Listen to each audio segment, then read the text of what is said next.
Warbots. It is a game that has been around for over half a decade now, and it has received over a couple hundred updates in this time frame. So I'm pretty sure it's safe to say that original Warbots, the original game released in 2015, is so much different than the game that we have today.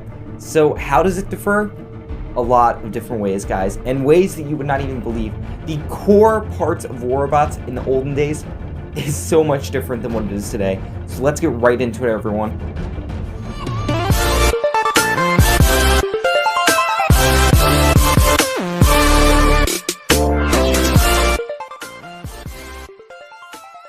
Alright, now before I start this video, I want to ask you guys something. Could you guys please do a favor for me? Could you go down and like and subscribe? It helps me out so much, and I'm so happy that we reached 5,000 subs just very recently. And let's try and push right past 6,000 and on to 10k, guys, where I will do a face reveal. No joke. So let's get right into it, everyone. And this is 15 ways that Warbots in the older versions is different than it is today. Now, I'm talking about the first couple of versions. I'm talking about the first version itself also. Now, one of the issues that I found when trying to research this topic was the fact that there is really very little information about this. Original Warbots was not covered by YouTube. The big YouTubers that we have today, where, whenever I was researching for most of the videos that I do today, I could find gameplay on it and stuff like that. But the issue is that back then, no Warbots YouTubers really existed. Only the Warbots YouTube channel existed. The Warbots website didn't exist. The only thing that I'm really going off of is a couple of different news threads and links and stuff like that. And also a Warbots fandom. I can't say that this is perfect. So if I am wrong, any of the original Warbots players, please feel free to correct me in the comment section. Okay, so yeah. Let's get right into it. And at number 1, we have the max players werent 6v6. So one of the core functions of Warbots is the fact that it's a game where you play against other players in a 6v6 multiplayer battle. But back in the first Warbots versions, did 6v6 even exist? And here is something that's weird, because when I checked on the update notes, not the update notes on the Warbots website, but these basically update notes made by the original players, it says that they fixed something where it used to be that it was not 6v6. It said max players is now 6v6. So maybe, just maybe, it could have been more or less players, which is pretty weird now that I think about it, The core function of Warbots was completely different back then. 6v6 probably didn't even exist in the first versions. Who knows?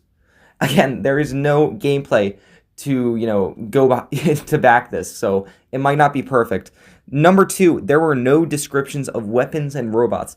So you know how when you click on the little information tab for a robot or weapon, and you get a little kind of 2-paragraph thing where it talks about the weapon and its stats and stuff?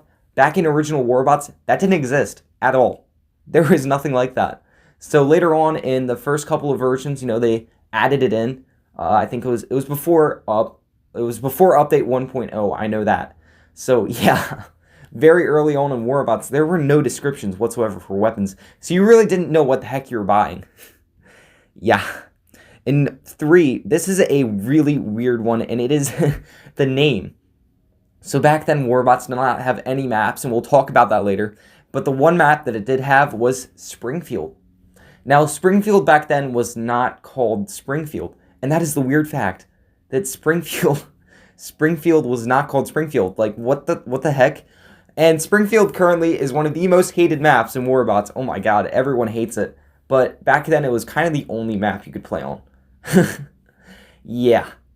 So it was called Town versus Factory, which I guess makes sense because, really and truly, it is a town versus a factory on both sides. So it kind of makes sense. But I guess they shortened down the name to Springfield just to make it sound a little bit, I don't know, not dumb, because Town versus Factory sounds like a super dumb name.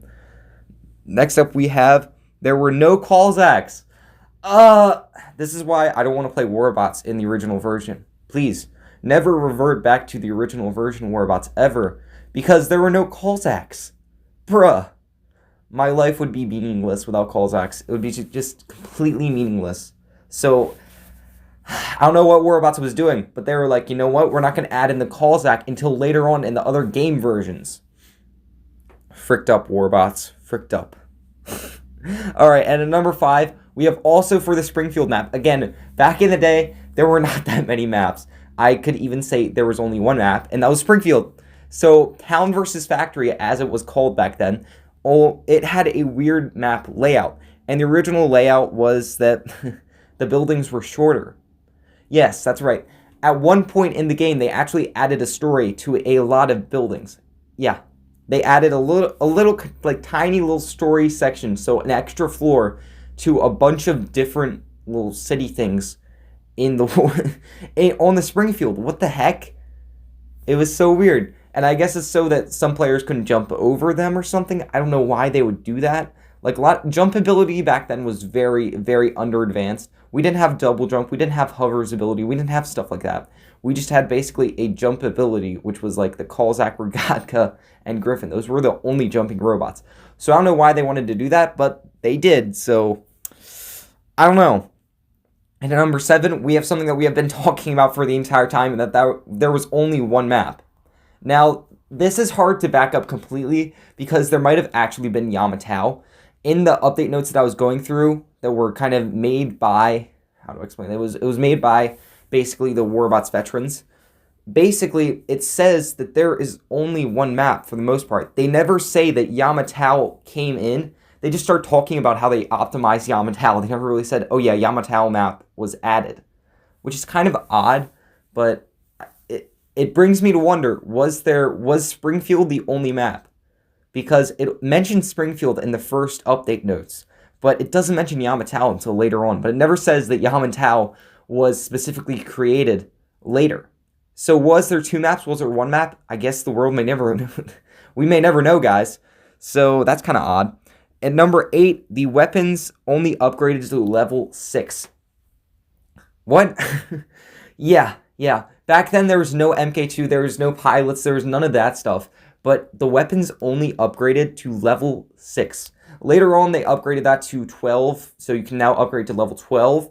But in the very, very early versions of Warbots, you could only upgrade to level 6 before it just maxed out. You couldn't go above that cap, which is kind of odd to think about, you know? It'd be kind of boring, you know, only upgrading to level 6 and that's like, oh yeah, I'm done, you know?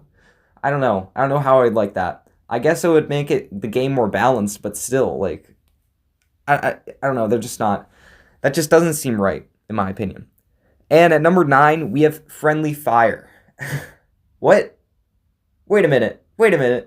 Yeah. So, again, this is kind of a question mark for me, because I don't actually know if Friendly Fire was completely enabled at one point in the game. All I know is that at one point in the update notes that shows by the veterans, it says Friendly Fire was disabled. So that has to mean in order to disable something, it means that Friendly Fire had to exist. You know, you can't disable something that's already disabled. So Friendly Fire, you know, you could have been able to fire at your teammates. I don't know, that's weird to think about. So at one point, it must have existed. I don't know if it existed in the original version of the game, but if you're disabling something, it must have meant that it existed at one point in Warbots. It's weird to think that, you know, you could fire at your teammates. You know, if I get angry at my teammate for just being trash at the game, just fire at them. Oh my goodness, that'd be a little bit odd. Now, also, there is only one game mode. This is number 10, boys. So one game mode, and that is Domination. There was no Beacon Rush, there was no TDM, just Domination. What the heck? Yeah. You know, Deathmatch is kind of underplayed, but Beacon Rush is one of the most played game modes in Warbots. So it's kind of weird to think that there was only one game mode, and that was Domination, which is a not very popular game mode, we have to admit here. You know, it's definitely, if you try and go into a Domination round in Champion League, you're going to be waiting there for probably a minute and a half, I'd say. If you're doing Beacon Rush, it's only a couple of seconds. So, you know, only one game mode, I guess, would get boring for a lot of people. So they eventually added in very later, like later, I mean, new game modes later on. And also, you know, King of the Hill was added in at one point and then taken away and stuff like that. And then we have, at number 11, no premium at all. There was no premium. Yeah. You know the little premium thing that you can buy? It's like $15 now. And you get 2 times upgrades, 50% extra silver, 50% extra experience, 50% extra operation experience, all that stuff. that didn't even exist at all until later on. Later on, they added in that thing so you could, well, they need money to keep running. So they they did that to keep Pixonic from going bankrupt, I guess. And so premium was added in. And the early premium is much different than what we have today. It only had 2 rewards, and that was for you get 50% extra experience and 50% extra silver. That's it. But yeah, original Warbots didn't even have premium at all. Wow. And then we have number 12. We have the graphics. The graphics were completely different from New Warbots, guys. New Warbots graphics is a little bit more cartoony, I guess. I don't know how to describe it. But old Warbots graphics was a lower graphic quality, I would say. But at the same time, it was much less cartoony, much more realistic. And so eventually they changed that because generally, cartoonier graphics appeal more to children and, of course, parents, because parents don't want their children playing a game that looks really realistic. It's weird how that works, but evidently concerned parents don't like, less cartoony graphics because it looks more warfare-like, And then we have at number 13, the pilot... God dang, I cannot speak today. The pilot ejecting animation. So what do I mean by that? When you die and then your little pilot, the little capsule kind of flies up in smoke? Yeah, that's a little capsule and that's a pilot in there, and that's what they say. Basically, your AI or your pilot is kind of jumping out of the robot. Back then, that animation didn't exist in Warbots. It was added on in some of the later updates so that, it kind of makes sense where the pilots go once the robot is destroyed. But still, it's kind of weird to think about that that's like a huge, I don't know, that's a huge feature in Warbots. Like, it's something that I always thought was really cool. It was a really cool idea, and it's just one of those minute little details, but it was never in the game in the early Warbots. Whoa. Big brain time. At number 14, we have the no breaking of Warbots' legs or the heating effect. So what does that mean? So the no breaking of robots' legs or heating effect. So basically, when you have a gecko and like a little gecko weapon thing, and you shoot it at someone, your robot heats up. It has a little heating animation. And also, what do I say?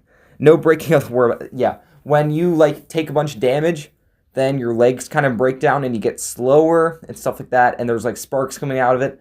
In original Warbots, those features did not exist.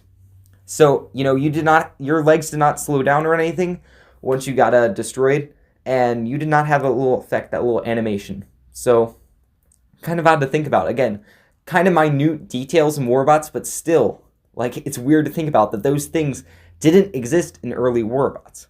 And at number 15, our final one, update 0.8 plus.